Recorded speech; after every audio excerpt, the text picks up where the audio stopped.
O lugar que é bom pra mim é onde eu quiser estar. A estrela ainda brilha, ela é quem vai me guiar. Ser guerreira é minha sina, batalhando pra vencer. Tenho voz pra ser ouvida, tenho sonhos pra viver. Não vão mais conseguir me anular, me calar. Ninguém vai me impedir de cantar e lutar. Seja em casa, no campo, na rua ou na praça, chega de mordaça, agora eu vou falar. Porque eu sou mulher pra fazer acontecer. Eu sou uma delas, são elas por elas, ocupando os espaços de poder. Porque eu sou mulher pra fazer acontecer. Eu sou uma delas, são elas por elas, ocupando os espaços de poder.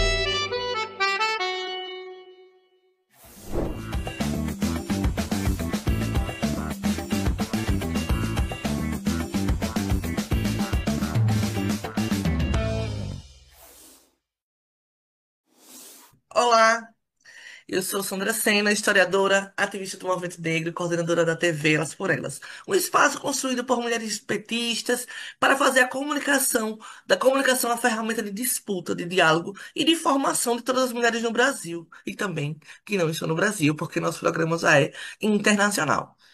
Neste Júlio das Freitas, mês das mulheres negras, latino-americanas e caribenhas, nossa tela se transforma em um território de memória, denúncia e afirmação de um projeto político antirracista e feminista, gestado a partir dos nossos corpos, nossos saberes e das nossas vozes. E é com grande alegria que hoje eu recebo a Romilda Pisani, educadora social, produtora cultural, apresentadora, atriz, conselheira, coordenadora de fóruns importantes do movimento negro no Mato Grosso do Sul. Romilda é integrante da Secretaria de Combate ao Racismo do PT do Mato Grosso do Sul, do Fórum Nacional de Mulheres Negras Petistas, e foi reconhecida com o título de doutora honoris causa por contribuição à luta antirracista no Brasil. Sua trajetória se conecta com arte, educação popular e a luta institucional. Romilda, melhor que eu, é você se apresentando. Pode se apresentar para a gente aqui? Bom, primeiramente agradecer por esse espaço. Bom dia, pessoas bonitas que estão nos assistindo. Eu me chamo Romilda Pisani, sou educadora social, sou militante do movimento negro, sou militante do Partido dos Trabalhadores e das Trabalhadoras, né? Isso é muito importante para nós, enquanto mulheres pretas, que precisamos ocupar esse espaço. Essa sou eu, sou atriz, sou locutora, sou apresentadora, eu costumo dizer o seguinte, que eu sou uma mulher brasileira que luta pela sobrevivência, entende? E milito no movimento negro. Esse ano completa 30 anos, acredita? Exato, são 30 anos de militância aqui no Mato Grosso do Sul e também pelo Brasil afora, né? Essa pauta que nos atravessa. Eu estava aqui lembrando de onde eu conheci a Romilda, que ó, é de um certo tempo atrás mesmo, nos eventos de mulheres negras do PT, né? Onde a gente se encontra para não só colocar as nossas impressões sobre o Brasil, mas também para propor, né? Para fortalecer o projeto que tanto sonhamos. E Romilda, eu já queria começar assim com você, né?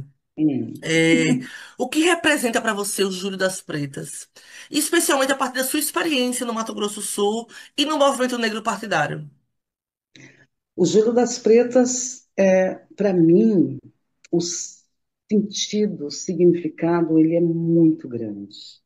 O Júlio das Pretas, ele é uma consolidação efetiva de um pensamento feminista de várias mulheres negras com esse recorte para que a gente olhe para nós de motivação, de reflexão e de ação entre nós, mulheres negras, e também os não negros. Nós não podemos esquecer da colaboração e da importância de ter como parceiros pessoas não negras, tanto dentro da militância do movimento social, como dentro da militância do Partido dos Trabalhadores, desse espaço institucional, desse espaço de disputa, e também enquanto mulher, eu, mulher preta nesta sociedade. O 25 de julho, ele vem para agregar a tudo que nós conversamos, a tudo que nós discutimos, mas fazendo um recorte, que é o recorte da mulher preta, que é o recorte racial. E quando você fala do 25 de julho, que uma mais nova ouve, ou que uma mais velha também ouve, é o encontro de gerações falando a mesma coisa, que é o nosso empoderamento, que é o nosso pertencimento e a nossa existência nessa sociedade. Eu penso. Maravilha, que mulher potente, né? Já começa assim, falando sobre as nossas potências, as nossas angústias e as nossas construções coletivas, né? Porque eu acho que o Zílio das Pretas é muito sobre isso, sobre o que nós somos capazes de construir juntas. E eu sempre trago, Romilda, nas minhas reflexões, porque parece que só o movimento sindical fundou o PT, né? O movimento de mulheres negras também fundou esse partido, né? Não existe como falar de Constituição do Partido dos Trabalhadores sem falar das mulheres negras fundando este partido. Não estou só falando fortalecer depois de construído, não. Estou falando de fundar o Partido dos Trabalhadores, né? Grandes mulheres e grandes homens negros também. Não, não existe, porque nós estamos falando. Primeiro, que nós temos que olhar para o projeto do Partido dos Trabalhadores. Os princípios do projeto do Partido dos Trabalhadores, que é olhar para as classes minoritárias. E quando você usa essa expressão, quando você tem esse pensar, quando você escreve esse pensar, você está dizendo sobre nós, população negra. Então, o Partido dos Trabalhadores, ele sim, ele foi construído e fortalecido pela população negra, em especial pelas pessoas negras que compõem o Partido dos Trabalhadores. Neste momento atual e também no momento anterior, onde eu não digo que tudo era mais difícil, porque não existe para mim, para aquilo que eu acredito, um momento fácil. Existem formas diferentes de lutar. Então, naquele momento era uma forma de lutar e nesse momento é outra, mas em ambos os momentos nós sempre estivemos presentes na construção e no fortalecimento desse partido. Com Eu certeza. penso Perfeito, isso. aí. Não, você tem certeza, eu tenho certeza que é isso aí, é esse o caminho mesmo. E assim, como é que é a sua atuação como educadora social, como artista, né? Porque você tem um vasto currículo. Oh, Mas como é que obrigada. essa atuação como educadora social e como artista contribui para o fortalecimento dessa consciência racial e das mulheres negras, não só no seu território, mas porque você não é uma mulher que está só no Mato Grosso do Sul, você já circula, né, o Brasil. Como é que essa sua atuação fortalece essa consciência racial? Bom, primeiro que, como eu disse, esse ano completa 30 anos da minha total dedicação à pauta racial negra por razões óbvias. E isso me deixa muito feliz e também muito reflexiva, né? Porque em determinado período você quer que as coisas aconteçam no seu tempo. Passado esse período, você compreende que tudo é em um outro tempo e que tudo também passa por uma construção. Quando eu me disponho a contribuir enquanto educadora social, é porque eu acredito que esse é o caminho da educação, não tem outro. E é a partir do conhecimento da sabedoria popular. Você aprende, você faz uma troca, você recebe e você dá. E não tem nada mais prazeroso do que você ouvir das pessoas o resultado de uma conversa, de um abraço, de um aperto de mão, de uma música, né? E de um bom dia. Então, a partir do momento que a gente valoriza isso e tenta contribuir com que isso faça diferença na vida do outro, isso vem de uma forma muito linda de se ver. entendendo todas as diversidades que nós temos. E morando aqui no estado de Mato Grosso do Sul, eu costumo dizer que Mato Grosso do Sul é uma região centro-oeste, quase sul. Então, é um estado diverso, um estado novo, porém diverso. E nós temos imensos desafios dentro desta diversidade. E olhar para isso com cuidado, com carinho e com ternura, penso que faz parte da minha filosofia de vida. Eu aprendi isso. E nós, aqui, com mais de 62% da população afro-sul-mato-grossense, é muito lindo, é muito prazeroso e é muito desafiador. Quando eu trago lindo, quando eu trago prazeroso, eu não quero dizer aqui que é fácil. Não, não é. Mas é um trabalho aonde a gente reconhece e entende que os frutos, eles irão acontecer, eles irão dar daqui a um tempo. E é acreditando nisso. Como eu disse, são 30 anos de militância e nesses 30 anos eu posso olhar para trás e ver o resultado disso. Nós, Obrigada. enquanto militantes do movimento negro, recebemos, né, para dar as mais diversas informações, enfim, e eles fazem ali a atividade no dia 25 de julho. Desculpa, gente, eu estou aqui com a Marcha das Mulheres Negras na cabeça. E eles 25 fazem de a maio. atividade no dia 25 de maio, que é alusiva ao Dia de África. Até que, em um desses momentos na universidade, ali, fui participar de um momento de conversa com eles e com outras pessoas e outros professores. E a pessoa que foi me chamar, quando ela vai se referir a mim, ela diz o seguinte: bom, ela começa lendo, fazendo o cerimonial. Eu chamo aqui, falou o nome da outra pessoa e falou o nome da outra pessoa. Daí ela olha e fala: eu chamo aqui a Romilda, a nossa Romilda. Foi a melhor congratulação que eu já recebi na vida, sabe? Então é esse despertar, é esse carinho, é esse cuidado que me move, assim. E esses espaços, eles servem para que a gente se conecte, para que a gente se fortaleça, porque estando na academia ou estando em uma ocupação, as lutas elas acontecem de formas diferentes, mas ela acontece. Estar numa academia não te priva de muitas coisas, muito pelo contrário. O desafio é também muito intenso, porque a gente sabe do quanto nós temos que provar diariamente a nossa competência, a nossa intelectualidade, a nossa sobrevivência, ela se torna um desafio constante e diariamente. E esses espaços, eles servem para nos fortalecermos, né? Então, estando no movimento negro, estando dentro do Partido dos Trabalhadores, estando em outros espaços, esse é um mecanismo de luta. O diálogo, a formação, o comprometimento, é a partir disso. É a partir desses sentimentos que dá força para então enfrentar os desafios que a gente passa durante todos os dias, a todos os momentos. Eu costumo dizer, falar muito sobre o racismo nosso do dia a dia. E o racismo nosso do dia a dia, ele ainda acontece ao entrar em um espaço público, ele ainda acontece ao entrar no restaurante, ele ainda acontece ao entrar no supermercado. E, infelizmente, isso, em pleno século XXI, a gente passa por isso, né? Então, olha como que as coisas precisam ser mudadas. Isso a gente pode ver no dia a dia, isso a gente pode ver nos espaços aonde frequentamos.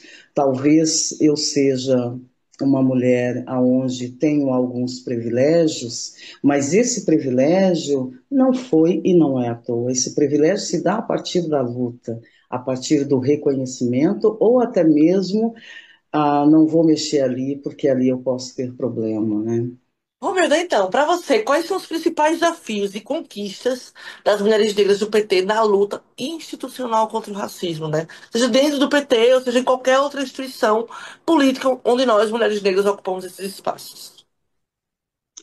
Nós, enquanto mulheres negras do Partido dos Trabalhadores, que com certeza estamos na história de construção desse partido. O nosso desafio ainda é a visibilidade. A visibilidade da nossa mão de obra, física e intelectual, da nossa disposição. Esse é o maior desafio. Penso que, dado a nossa maior referência enquanto mulher negra dentro do Partido dos Trabalhadores, que é Benedita da Silva, nós, a partir dela, nos encorajamos para permanecer e resistir na luta, enfrentando os desafios que passa pela visibilidade e também passa por nós estarmos mais estruturadas para então enfrentar tudo aquilo que é colocado, inclusive do lado de fora do Partido dos Trabalhadores, né? O Partido dos Trabalhadores, ele nos propicia um mecanismo sólido que é a inserção dentro desses espaços. O Partido dos Trabalhadores ele é pioneiro em pautar a questão racial nesse país, institucionalmente, partidariamente, e isso faz com que a gente tenha ainda mais certeza do que queremos enquanto democracia nessa sociedade, e mesmo que essa democracia ela tenha que ainda ser discutida dentro desses espaços. Entende? Nós temos como documento base de fundação do Partido dos Trabalhadores, que são os princípios do partido, como a nossa maior arma, o nosso maior, a nossa maior potência, porque está escrito. E nós, enquanto mulheres negras, nós precisamos nos apropriar desta ferramenta para então lutar em relação a esses desafios, enfrentar esses desafios, e isso a gente tem feito, enquanto Fórum Nacional de Mulheres Negras do Partido dos Trabalhadores, enquanto secretarias estaduais do Partido dos Trabalhadores, secretarias estaduais de combate ao racismo do Partido dos Trabalhadores, enquanto núcleos de mulheres negras do PT, enfim, diversos espaços nós estamos ali com a nossa sementinha nos fazendo presente e dizendo: está escrito. Nós queremos o que está escrito, vamos colocar em prática. E essa visibilidade, todo espaço de disputa, ele é um espaço de disputa. Essa visibilidade, independente de ser aqui no Partido dos Trabalhadores ou em outros partidos, ela não vem de graça. Então, você que está aí nos assistindo, não se iluda. Venha lutar junto com a gente, porque a nossa visibilidade é uma conquista nossa. É uma conquista nossa, veja bem, enfrentando os diversos desafios existentes dentro das instituições. É isso. Com Nós certeza. temos que ocupar esses espaços. Não, com certeza. E assim, só lembrando que nós hoje temos a bancada Benedita, né? Que é a bancada das mulheres negras no Congresso Nacional. Isso, assim, é extremamente importante.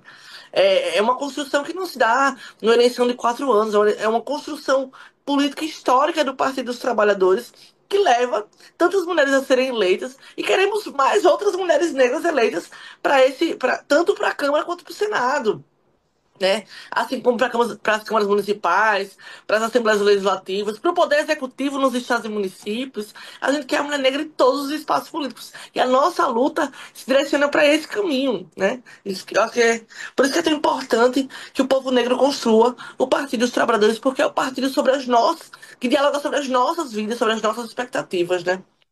Mas voltando ao nosso bate-papo, se eu já ficar nessa conversa, porque dá um ponto muito interessante essa conversa. A gente tem várias outras questões aqui. Eu já quero você, Romilda, pra gente falar sobre outros temas aqui nessa TV, né? Enfim. Já estou à Mas você. disposição.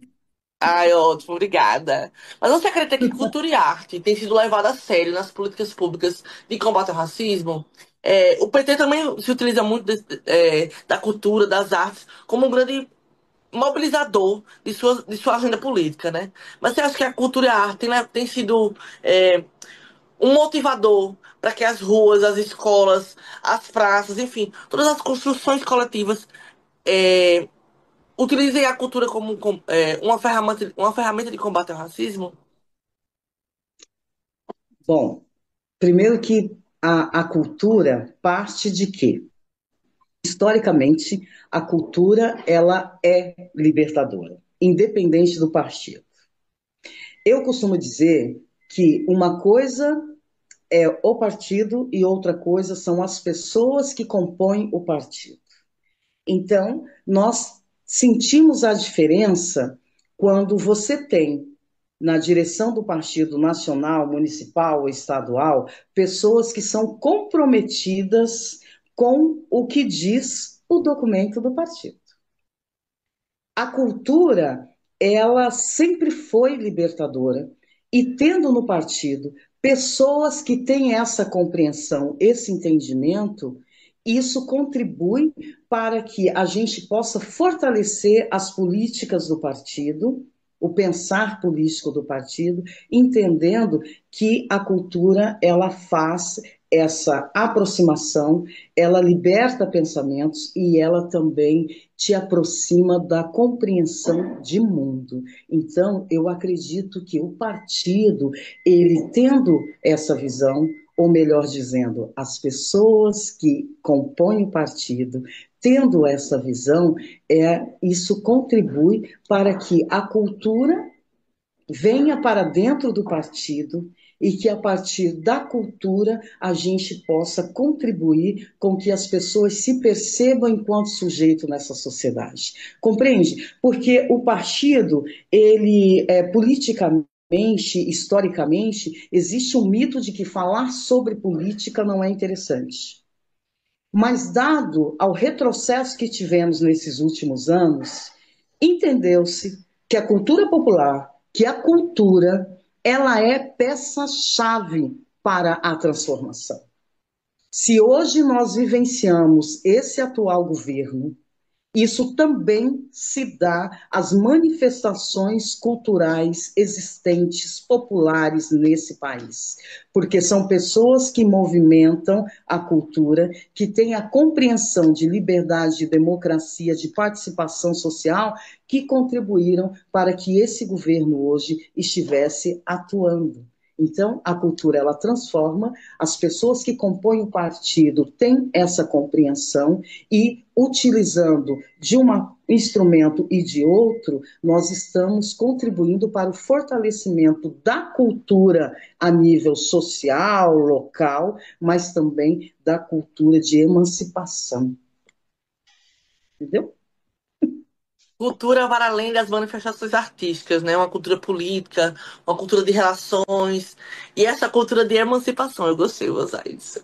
Cultura de Exato. emancipação. É isso, acho que esse é, é o nosso caminho, né, mesmo, quando a Lélia Gonzalez fala que a democracia brasileira começa em Palmares. Ela está falando que a democracia brasileira é construída a partir da nossa experiência de vida nesse território, que é o território brasileiro. E acho que o PT bebe muito disso também, né? Enfim, tá, desse fazer cultural popular. E É, quando isso é muito- o PT traz nos seus, traz como elementos as nossas simbologias gráficas, sabe?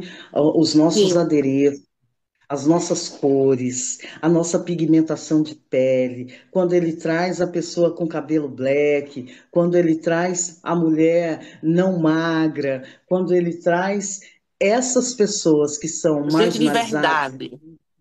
gente de verdade, gente que levanta cedo para pegar o busão, que tem o dinheiro do Vale Transporte contadinho.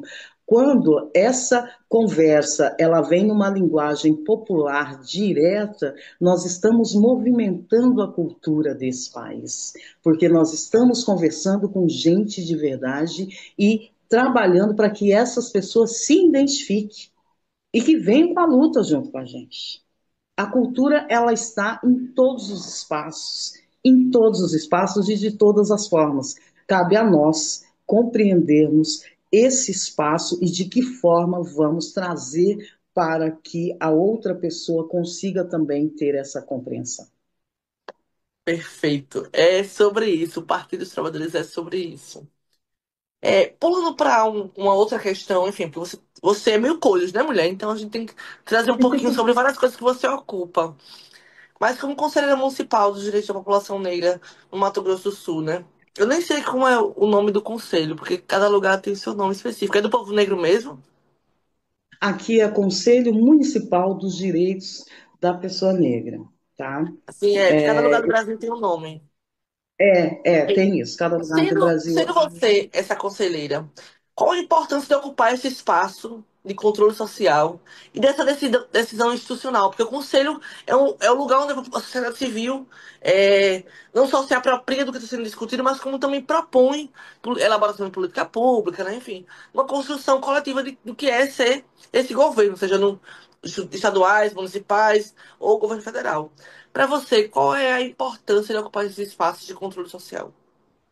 Bom, como eu disse anteriormente, no estado de Mato Grosso do Sul, hoje nós somos mais de 1 milhão de habitantes, né? E em Campo Grande, na cidade onde eu moro, que é a capital, nós somos mais de 900 mil pessoas.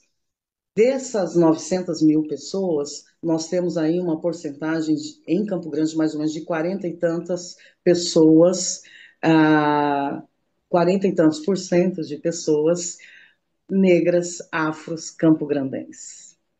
Então, primeiro que eu digo que quando fala-se da população negra, não necessariamente estamos falando só da população quilombola, tá? Nós temos que falar da população negra periférica, nós temos que falar da população negra que muitas vezes são invisibilizadas nessa sociedade. Então, participar desse mecanismo de tentativa de controle social, porque uma coisa que eu gostaria de conversar, e eu sempre debato no conselho, o conselho ele tanto pode ser consultivo ou deliberativo ou ter a junção das duas coisas. Deliberativo te dá a autonomia de deliberar ações e resolver situações. Consultivo, nós temos que consultar a secretaria da qual nós somos vinculadas. E aí, a partir disso, a gestão municipal entende-se que pode ou não dar continuidade à pauta que apresentarmos para eles. Então, existe uma diferença entre consultivo e deliberativo, e o nosso conselho, ele tanto é consultivo como deliberativo, porém, deliberativo quando atende às necessidades da gestão atual e consultivo quando é a partir da nossa, que a demanda vem a partir da sociedade civil. E isso causa um impacto, obviamente, dentro do conselho, porque nós queremos que as nossas vozes sejam ouvidas e que as nossas demandas sejam atendidas. E dado a isso, é, é importante, é necessário e nós precisamos contribuir com que as pessoas entendam que o papel do conselheiro municipal, seja ele municipal ou estadual, é de fundamental importância para que as ações sejam desenvolvidas dentro do conselho. E como seriam essas ações? Essas ações, elas se dão, em especial, vou citar aqui um exemplo, a rede municipal de educação. Quando você vai fazer a matrícula do seu filho, a pré-inscrição, você vai apresentar seu filho para a matrícula. Qual é a cor do seu filho? Seu filho vem de região periférica? A gente precisa ter esses dados para, inclusive, ter argumentos para discutir sobre o que necessitamos. Em que região da nossa capital tem o maior número de pessoas afrodescendentes?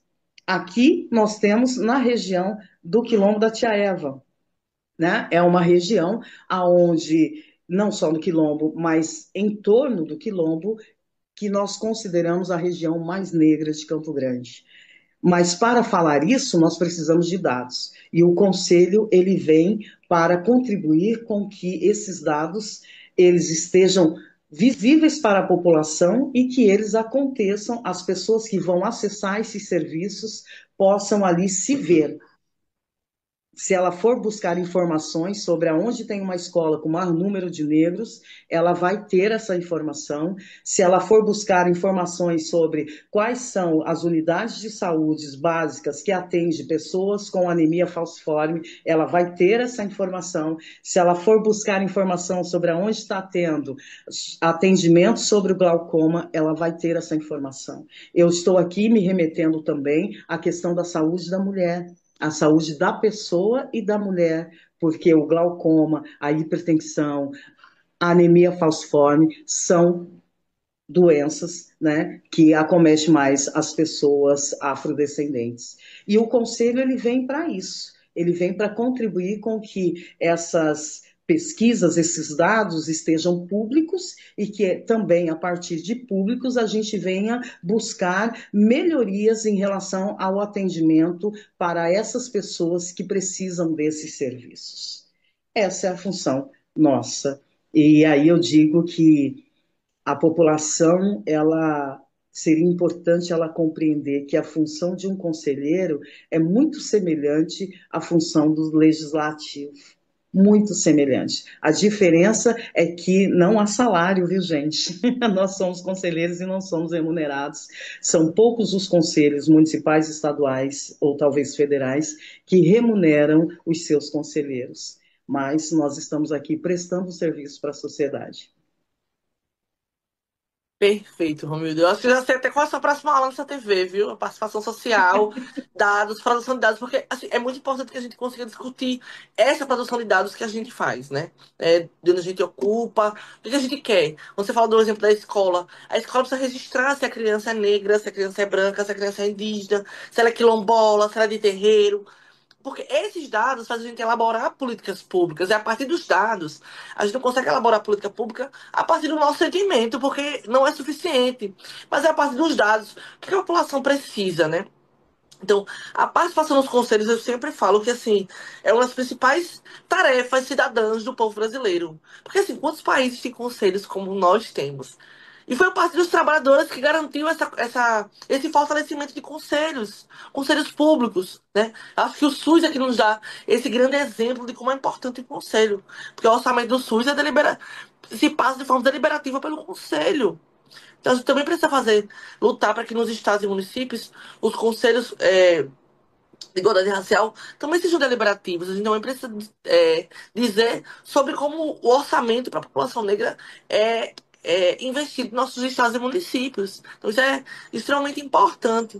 Quero muito que você possa falar sobre isso depois. Tá bom. Mas para a gente finalizar esse Júlio das Pretas maravilhoso, assim, para mim foi uma grande honra estar aqui com você, te ouvir, ver essa potência de mulher que eu já tinha visto, mas a gente não tinha conversado é, sobre o Júlio das Pretas e sobre todas as agendas que constituem a vida do povo negro, que não é só uma, não é só o combate ao racismo em si, né, na rua, mas é a nossa ocupação nos espaços. E para fechar, eu queria que você deixasse uma mensagem aqui para as jovens negras que estão chegando agora na luta política, nos movimentos, no Partido dos Trabalhadores. O que você diria para elas? Bom, primeiro dizer que hoje eu venho de uma época onde a militância, a forma de se militar, ela tinha um outro formato. E lógico que acompanhando essa evolução, tudo muda e nós estamos em processo de mudança constante, né? Só que dizer às mais jovens que não desistam, os desafios, eles vão permanecer. Os desafios, eles vão estar e estão diariamente nas nossas vidas. Só que quando bater esse sentimento de desistir, pensa, eu aqui desistindo e como que vai ser futuramente. Então, eu, pelo menos, partindo de mim, eu tento buscar isso como motivação. Se eu ficar parada, nada muda. Dê um passo e você não estará mais no mesmo lugar. Então, é a partir disso, tá? Mas eu também gostaria de deixar aqui uma reflexão para as nossas companheiras do Partido dos Trabalhadores e das Trabalhadoras. Nós mulheres, e fazendo recorte para nós mulheres pretas, hoje no dia 25 de julho, dia da mulher negra, latino-americana e caribenha, dia de Teresa de Benguela, e salve a todas as nossas mulheres que nos antecederam, porque se estamos aqui hoje, é porque outras abriram o caminho.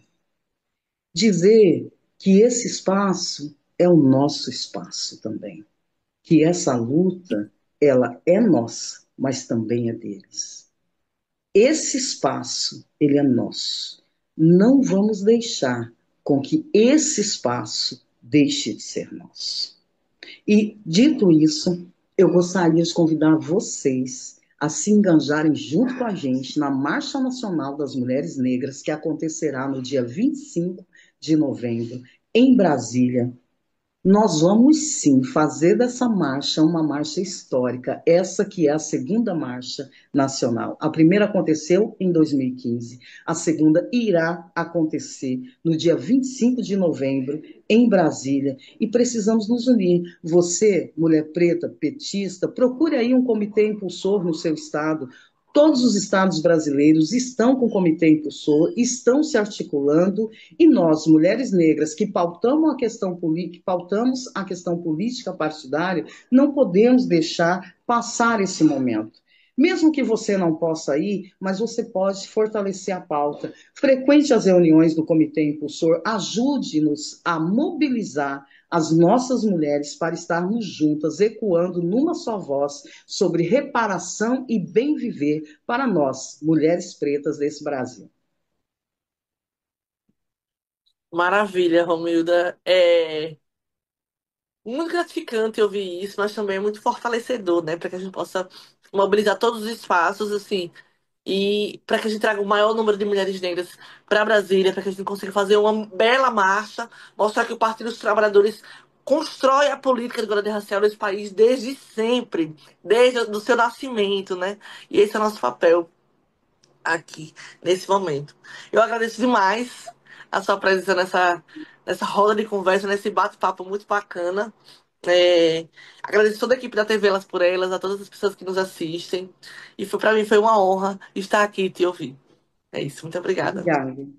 Eu agradeço também, agradeço esse momento, e digo mais, tá? A região Centro-Oeste, ela existe, viu? Ela está presente, ela está na militância. Eu digo isso porque as demais regiões do nosso país, elas precisam olhar para a região Centro-Oeste. E nós estamos aqui nos colocando à disposição para também representar essa região, que é uma região linda de se ver, de se viver, é uma região que também traz muitas potências, muitas outras mulheres potentes e empoderadas. Obrigada. Muito obrigada.